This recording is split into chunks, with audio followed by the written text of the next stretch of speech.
This is a little video about an easy way to figure out thirds, fifths, and sevenths, their size and their quality. So the easiest way to figure out a major or a minor third, that's what we're trying to figure out. Because if you can figure out the difference between a major and a minor third, then you can figure out major and minor triads and diminished triads and all of that kind of stuff. So you're needing to know, how do I figure out what a major third is on the staff and on the piano? Okay, so let's start with just our C. Okay? And if we don't have any accidentals on the staff, let's look at what our thirds are. So the first third here, starting on a C, is a major third. We've got one, two, three, four half steps, right? So this is a major third. The only other major thirds that we have on the staff and on the keyboard without any accidentals are our F, starting on F. Here's our other major third, and our G.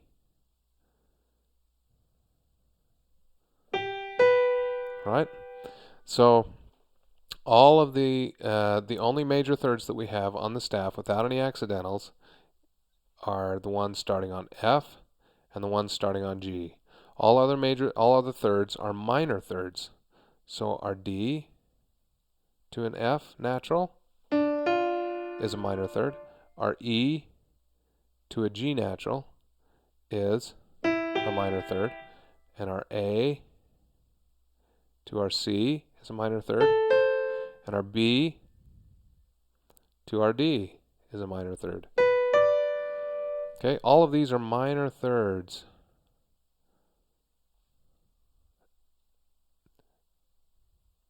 So you can remember that all the major thirds that we have without any accidentals are starting on C, F, and G, and the rest are minor. Good, so these are thirds. Let's look at fifths now. And the same goes for bass clef. Anything on C, F, or G is going to be a major third without any accidentals, and anything on the other notes are going to be minor thirds. So the fifths now. Let's look at our fifths. Let's just start with C. C to a G. Now, the difference with fifths is without any accidentals, all of your fifths, starting on any of the notes except for one, is going to be a perfect fifth, right? So this is a perfect fifth. The one starting on a D is a perfect fifth. The one starting on an E is a perfect fifth. The only one that's not a perfect fifth is the one starting on an F. No.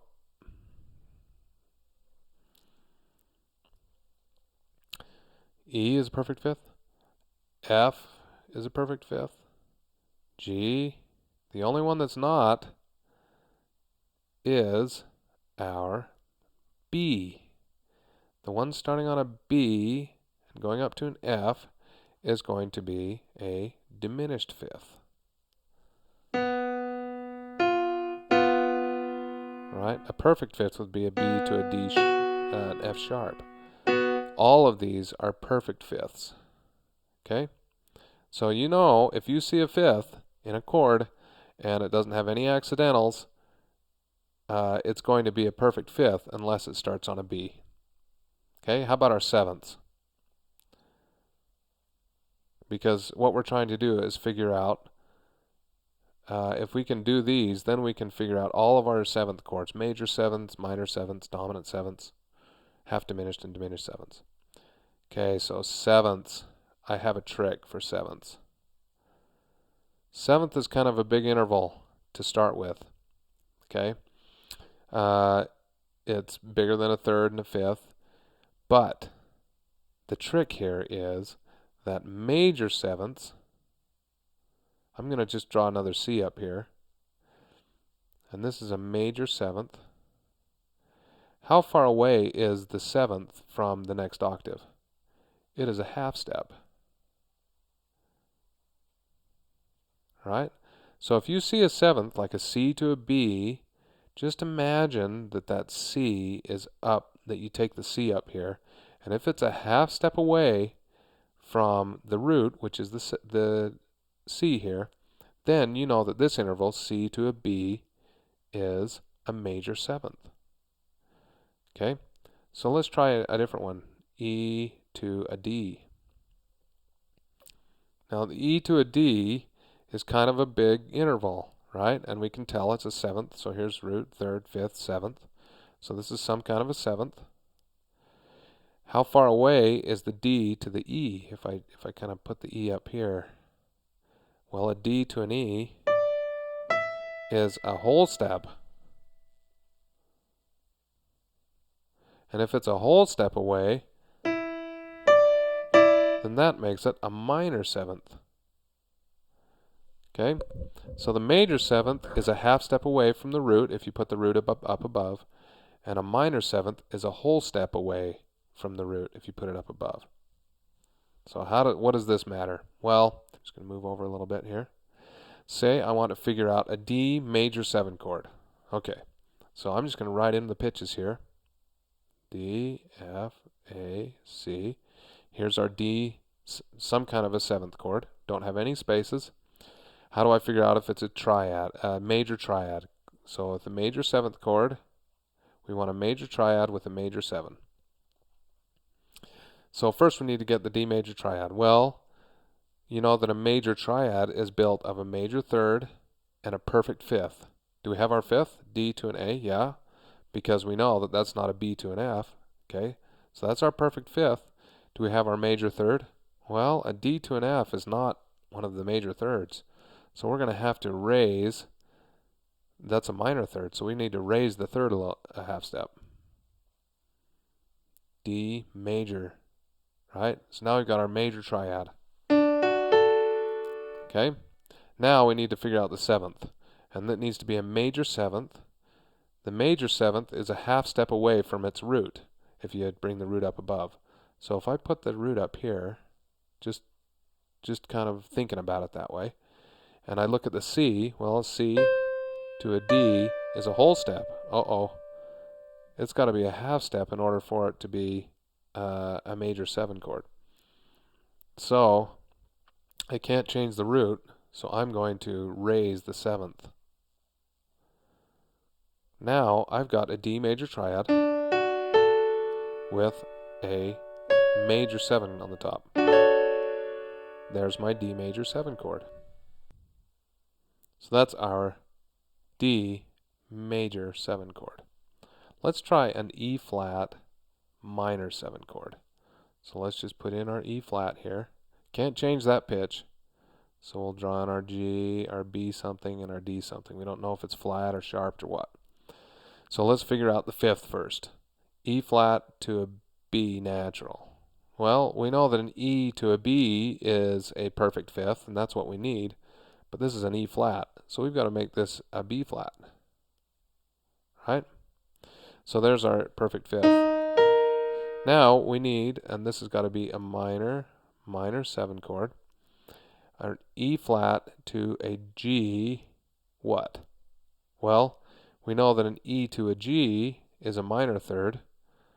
So if that were an E natural to a G, we'd have the right third, but this is an E flat. So we've got our E to a G, we've lowered it. So that's got to be a G flat. Okay, so we've got an E flat, G flat, and B flat. There's our minor triad. Now I need our 7th. So I'm just going to put the E flat up here just for kicks, so I can see how far away it is. A D to an E flat. That's a half step away. Well, I need a minor 7th. I've got to make it a whole step away, and I can't change the E flat. So I'm going to flat the D. Then we have our E flat, G flat, B flat, D flat. There is our minor, E flat minor 7th chord. Okay, let's do one more. Let's do a half diminished 7 chord. Let's go C half diminished 7.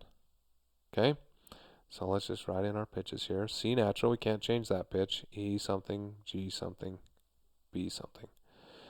Okay, So we've got our triad C, E, G, and we can tell that that's a major triad. Well, what do we have to do to it to make a minor triad? Well, we know that we've got to lower the third to make it a minor triad. So that's a minor triad. Now, because it's a half diminished, we know that the diminished part makes it we need to have a diminished triad.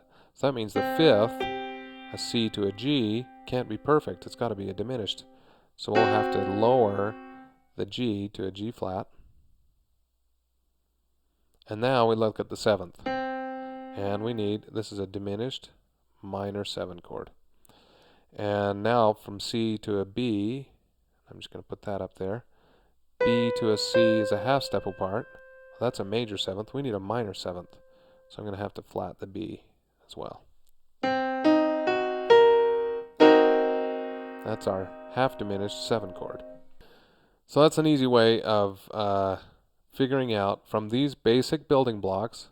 Major thirds are C, F, and G without any accidentals. All of the fifths are perfect except for B to an F.